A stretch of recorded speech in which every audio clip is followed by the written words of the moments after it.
करने वाले हैं प्रतिशत को लेकर। इसमें दोस्तों प्रतिशत के बहुत इंपॉर्टेंट क्वेश्चन को मैं लेकर आया हूँ, जिसमें दोस्तों आपको एग्जाम में जरूर ना जरूर इसमें से 1-2 क्वेश्चन आपको मिल ही जाते हैं प्रतिशत के। तो ये प्रतिशत के बेहद इंपॉर्टेंट क्वेश्चन होने वाले हैं, जिसमें दोस्तों फेल पास की दिक्कत होने वाली है। एक संख्या दूसरे संख्या से कितने परसेंट कम हो सकती है, कितने परसेंट अधिक हो सकती है, तीसरी संख्या निकालने की बात कर दी जाए, और क्रय मूल्य विक्रय मूल्य से लेकर हमने भी प्रश्न इसमें उठाया है। तो इसमें जो हमारा जो पहला प्रश्न है, इसमें पूछा गया है एक परीक्षा में 10% अभ्यर्थी अयोग्य पाए गए और योग्य परीक्षार्थियों की जो संख्या है वो 70% सामान्य वर्ग के हैं। यदि अन्य वर्गों के परीक्षार्थियों की संख्या 5400 है तो कुल मिलाकर कितने परीक्षार्थी संख्या है, परीक्षार्थियों की टोटल संख्या हमसे पूछी गई है। तो ऐसे प्रश्न दोस्तों सॉल्व करने से पहले इसमें जो सबसे मेन पार्ट होता है वो पार्ट होता है यह वाला पार्ट, जिसमें दोस्तों आपको 5400 की जिक्र की गई है। तो इस पार्ट को पहले हम देखेंगे कि यह किसमें पूछा गया है, अन्य वर्गों की योग्य परीक्षार्थी है, यानी दोस्तों यह योग्य परीक्षार्थी की संख्या है और अन्य वर्ग के हैं। तो पहले हम इसमें दोस्तों अन्य वर्ग निकालेंगे कि जो टोटल जो वर्ग होंगे वो अन्य वर्ग में कितने लोग होंगे, तो वह संख्या हम निकालेंगे, फिर इसके इक्वल कर देंगे तो हमारा इक्वेशन सेट हो जाएगा।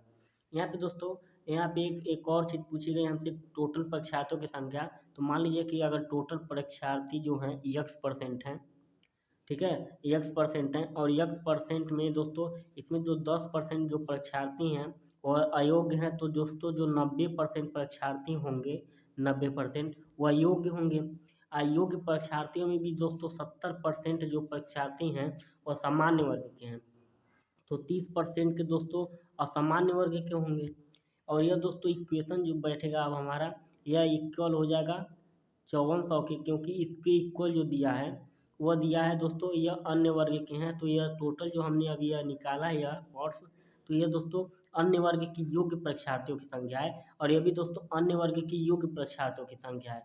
तो ये अगर दोनों इक्वेशन सेम है तो यहाँ से हम टोटल विद्यार्थियों की जो संख्या है वह हम निकाल सकते हैं। तो यहाँ पे दोस्तों अगर इसका हम करें तो यहाँ पे दोस्तों यक्स बट्टा यह 100 हो गया, गुना यह दोस्तों 9/10 हो जाएगा, क्योंकि 90% का मान दोस्तों 9/10 हो जाता है, और यह गुना यह दोस्तों हो जाएगा 3/10, और यह बराबर दोस्तों हो गया 5400।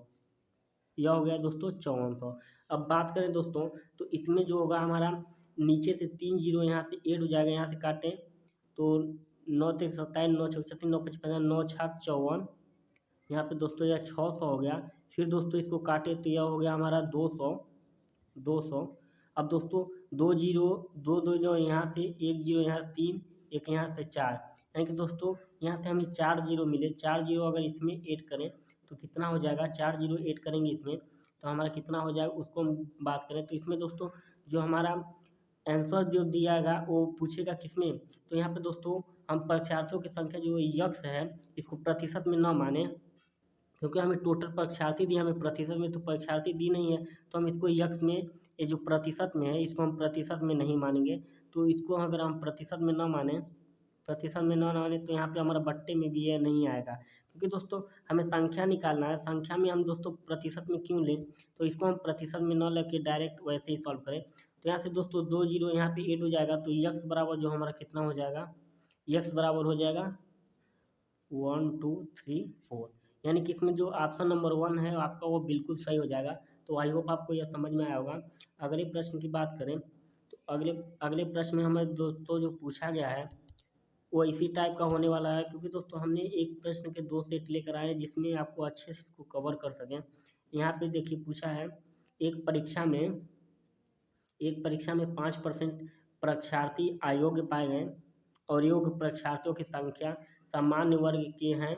यदि अन्य वर्गों के परीक्षार्थियों की संख्या 4275 है तो कुल मिलाकर कितने विद्यार्थी की संख्या है। यहाँ पे भी दोस्तों पूछा गया कि अन्य वर्गों की योग्य परीक्षार्थियों की संख्या, जो मैंने आपको पहले बताया कि जो ये संख्या दी गई, पहले हम इस पे फोकस करेंगे कि यह क्या है। तो यह दोस्तों अन्य वर्गों के हैं और योग्य परीक्षार्थी हैं, तो हम क्या करें, अन्य वर्गों की योग्य परीक्षार्थियों की संख्या निकाल लें। माना दोस्तों कि जो टोटल संख्या है वह कितनी है, टोटल संख्या यक्स है, टोटल संख्या हमारी यक्स है। यक्स का दोस्तों इसमें जो 5% विद्यार्थी हैं वो अयोग्य हैं, तो कितने परसेंट विद्यार्थी दोस्तों बचे होंगे? जो योग्य होंगे वो हो जाएंगे 95% विद्यार्थी जो हमारे होंगे वो योग्य हो जाएंगे। और दोस्तों यहाँ पे जो ये 95% ये टोटल हमारे अब एक संख्या हो जाएगा। अब इसी संख्या के 85% जो अन्य वर्ग सामान्य वर्ग के हैं, तो अन्य वर्ग के कितने बचे? अन्य वर्ग के हमारे पास बचे 15%।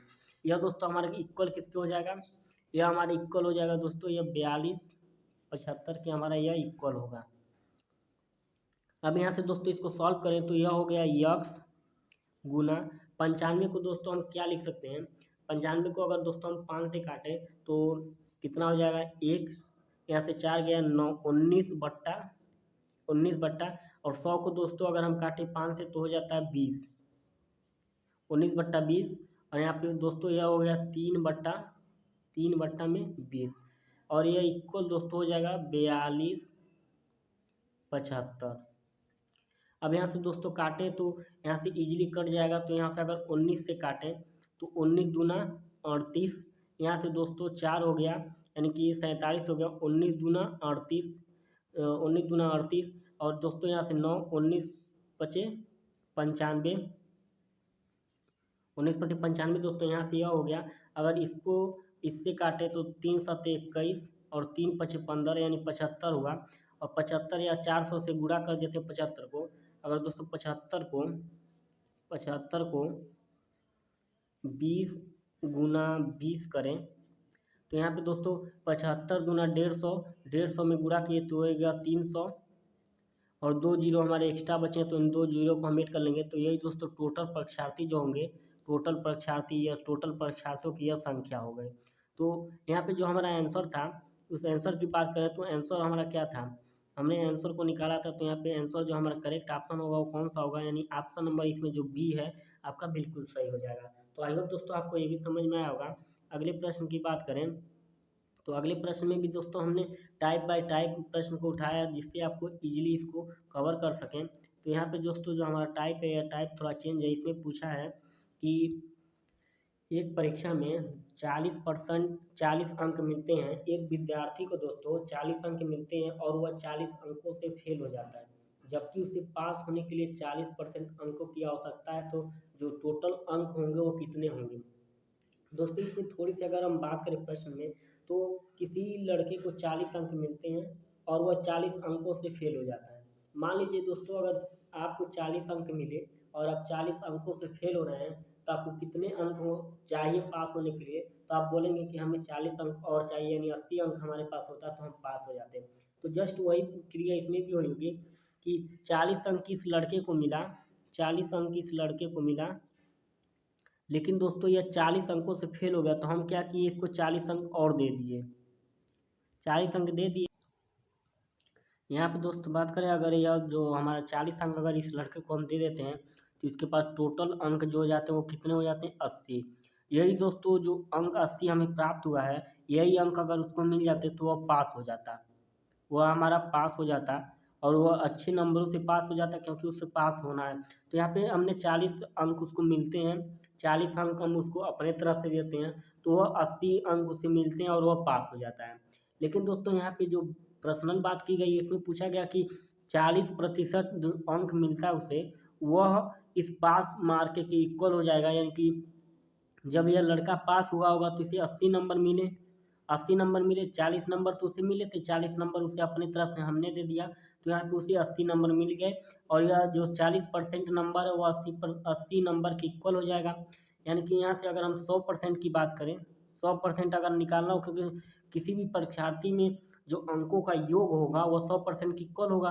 तो यहाँ पे अगर हम बात करें तो यहाँ पे 80 बट्टा, यहाँ पे दोस्तों 80/40 हो जाएगा, 80/40 हो जाएगा। चूँकि हमें अब इसे परसेंटेज में लाना है, तो परसेंटेज में लाना है। यहाँ पे दोस्तों हमने परसेंट यहाँ पे 100 किया है, तो यहाँ पे हम इसको करेंगे सॉल्व। तो यहाँ पे इसको जब सॉल्व करेंगे यहाँ पे दोस्तों 40 होना है, तो यहाँ पे अगर हम 40 कर रहे हैं, 40, उसके बाद दोस्तों अगर हम इसको करें तो यहाँ पे हमें 100 से मल्टीप्लाई भी करना होगा, क्योंकि हमें यहाँ पे 100% का मान निकालना है। तो यहाँ पे 40 दूना 80, यहाँ पे 100 में 2 से गुणा किए तो यहाँ पे 200 ऑप्शन नंबर 1 जो होगा आपका बिल्कुल करेक्ट हो जाएगा। इसमें जो अंकों का सरभियोग होगा वह 200 होगा। अब इसको दोस्तों जाँच करना है तो जाँच भी इसको कर सकते हैं। इसको अगर हम जाँच करना चाहें तो इसको जाँच कर लेते हैं। अंकों का योग जो होगा दोस्तों यह 200 होगा। और हमें पासिंग मार्क कितना बोला है? पासिंग मार्क दोस्तों हमें 40% लाना अनिवार्य है। अगर हम 40% ला देते हैं तो हम पास हो जाते हैं। अगर दोस्तों अगर हम 40% की बात करें तो अगर परसेंटेज को हटाएं यहाँ से, अगर हम परसेंटेज को हटा दें तो यहाँ पे हमारा यह कितना हो जाएगा? 40/100 हो जाएगा। और 100 से अगर इसको काटें तो यहाँ पे 2 हो जाएगा। यानी पास होने के लिए दोस्तों हमें 80 नंबरों की आवश्यकता होगी। और चूँकि हमने यहाँ पे 80 नंबर जो था हमने यहाँ पे रखा भी था कि 40 नंबर उसे स्कूल की तरफ से मिला, 40 नंबर हमने उसे अपने तरफ से दिया, तो उसके पास टोटल जो नंबर हो गए वो 80 नंबर हो गए और वो एग्ज़ाम पास कर लिया। तो यहाँ पे हमने 40% का मान बराबर 80 कर दिया। यहाँ से हमने 100% का मान निकाला तो हमारे पास 200 मिल गया, यानी ऑप्शन नंबर 1 इसका मिल गया। अगले प्रश्न की बात करें दोस्तों, अगला प्रश्न भी टाइप नंबर इसी टाइप से होने वाला है, क्योंकि इसमें जो सेट है या एक ही प्रश्न को लेकर 2-3 बार घुमाया गया है ताकि आपको इसको अच्छे से कवर हो सके। अगले प्रश्न की बात करें तो इसमें पूछा गया है कि दो संख्या किसी तीसरी संख्या से 20% तथा 25% के बराबर है, तो पहली संख्या दूसरी संख्या के कितने परसेंट के बराबर है? यहाँ पे दोस्तों दो संख्याएं दी गई हैं, किसी तीसरी संख्या से इतना इतना परसेंटेज के बराबर है। तो यहाँ पे दोस्तों हमें तीसरी संख्या नहीं दी गई है, तो तीसरी संख्या नहीं दी गई तो हम तीसरी संख्या मानेंगे। यानी पहली संख्या हमारी यह हो गई, दूसरी संख्या, और यह दोस्तों हमारी हो गई तीसरी संख्या। हमें तीसरी संख्या दी नहीं गई है तो हम इसको क्या मान लें? इसको हम मान लें 100%, क्योंकि कोई भी संख्या अपने आप में 100% होगी, तो हमने इसको मान लिया 100%। अब दोस्तों जो पहली संख्या है वो इसकी 20% के बराबर है, यानी 20% के बराबर है। और जो दूसरी संख्या है 25% के बराबर है। कोई दिक्कत नहीं इतने में। अब दोस्तों हमसे पूछा है तो पहली संख्या दूसरी संख्या के कितने परसेंट के बराबर है? पहली संख्या के बारे में दोस्तों पूछा गया है, पहली संख्या के बारे में पूछा गया है। और किस संख्या के रिस्पेक्ट में पूछा गया है? या दूसरी संख्या के रिस्पेक्ट में। दूसरी संख्या दोस्तों हमारी 25 है, दूसरी संख्या के रिस्पेक्ट में पूछा गया है। तो यहाँ पे दोस्तों हमारा हो गया 20/25। अब दोस्तों पूछा है प्रतिशत में हमें बताना है, तो प्रतिशत में बताना है तो हम 100% में गुणा कर देंगे। यहाँ पे 100% हो जाएगा गुणा, यहाँ पे 25 चौक को 100 और 4 से दोस्तों इसमें गुणा किए तो यह हमारे पास आ गया कितना? 4 दूना 25 चौक को 100 और 4 दूना 8, यानी 80% दोस्तों हमारा यहाँ पे आ गया। यानी ऑप्शन नंबर सी जो होगा इसका बिल्कुल सही होगा, 80% के बराबर होगा।